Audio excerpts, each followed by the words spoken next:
Shalom, nama saya Emmanuel Desarianto. Saya dari kelas 9D. Kali ini saya akan membawakan firman Tuhan untuk ujian praktek. Firman Tuhan yang kali ini saya bawa berasal dari Matius 22 ayat 1 sampai 14 dengan judul perikop perumpamaan tentang perjamuan kawin. Mari saya bacakan. Lalu Yesus berbicara pula dalam perumpamaan kepada mereka. Hal kerajaan surga seumpama seorang raja yang mengadakan perjamuan kasih kawin untuk anaknya. Ia menyuruh hamba-hambanya memanggil orang-orang yang telah diundang ke perjamuan kawin itu, tetapi orang-orang itu tidak mau datang. Ia menyuruh pula hamba-hamba lain, pesannya, katakanlah kepada orang-orang yang diundang itu, sesungguhnya hidangan telah disediakan, lembu-lembu jantan dan ternak peliharaanku telah disembelih. Saya ulangi. Semuanya telah tersedia, datanglah ke perjamuan kawin ini.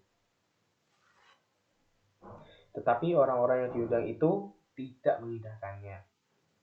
Ada yang pergi ke ladangnya, ada yang pergi mengurus usahanya, dan yang lain menangkap hamba-hambanya itu, menyiksanya dan membunuhnya. Maka murkalah raja itu, lalu menyuruh pasukannya ke sana untuk membinasakan pembunuh-pembunuh itu dan membakar kota mereka. Sesudah itu ia berkata kepada hamba-hambanya, perjamuan kawin telah tersedia, tetapi orang-orang yang diundang tadi tidak layak untuk itu. Sebab itu, pergilah ke persimpangan-persimpangan jalan dan undanglah setiap orang yang kamu jumpai di sana ke perjamuan kawin itu. Maka pergilah hamba-hamba itu dan mereka mengumpulkan semua orang yang dijumpainya di jalan-jalan, orang yang jahat, orang yang baik, sehingga penuhlah ruangan itu.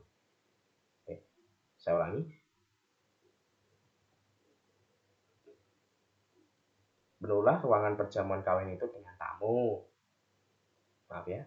Ketika raja itu masuk untuk bertemu dengan tamu-tamu itu, ia melihat seorang yang tidak berpakaian pesta. Ia berkata kepadanya, "Hai saudara, bagaimana engkau masuk kemari dengan tidak mengenakan pakaian pesta?" Tapi orang itu diam saja. Lalu kata raja itu kepada hamba-hambanya, ikatlah kaki dan tangannya, campakkanlah orang itu ke dalam kegelapan yang paling gelap. Di sanalah ia terdapat ratap dan kertak gigi. Sebab banyak yang dipanggil, tetapi sedikit yang dipilih. Oke. Yes, bentar ya.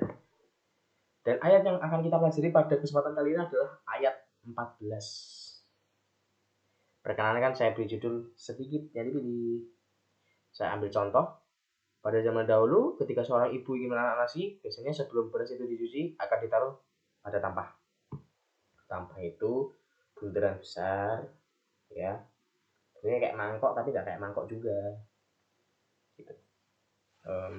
Terbuat dari bambu. Nanti kalian pasti tahu lah. Kalau kalian nggak tahu, coba cari di Google.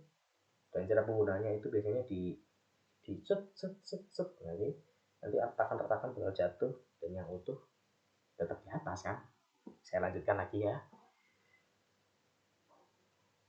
Sebelum proses itu, padi akan dibersihkan dulu dengan cara ditampi atau diinteri. Nanti diambil beras yang utuh dan yang patah atau remakan disuntikan, biasanya digunakan untuk pakan seperti ayam dan bebek. Dan yang utuh tadi disuntikan untuk dimasak. Maaf, saya ulangi. Dan yang utuh tadi disendirikan dan dimasak untuk dimakan keluarganya. Dari sini bisa kita tahu ada perbedaan dari yang utuh, dari yang utuh dan yang remakan atau yang hancur. Teman-teman yang dikasih Tuhan, mari kita belajar dan mengambil kesempatan dari cerita yang saya sampaikan. Ada di mana kita? Beras yang hancur atau di beras yang utuh?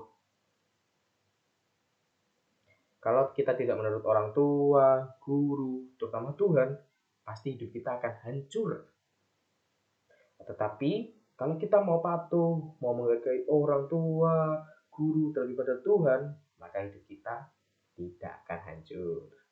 Kisah di dalam firman Tuhan yang ada di ayat 14 disebutkan, sebab banyak yang dipanggil, tetapi sedikit yang dipilih.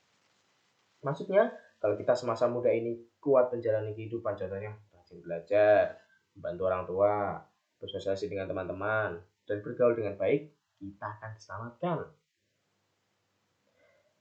Akan tetapi, kalau kita salah bertindak, salah bergaul, justru akan menjerumuskan kita ke jalan yang tidak tepat. Mari kita belajar dari kisah banyak yang dipanggil, tetapi sedikit yang dipilih.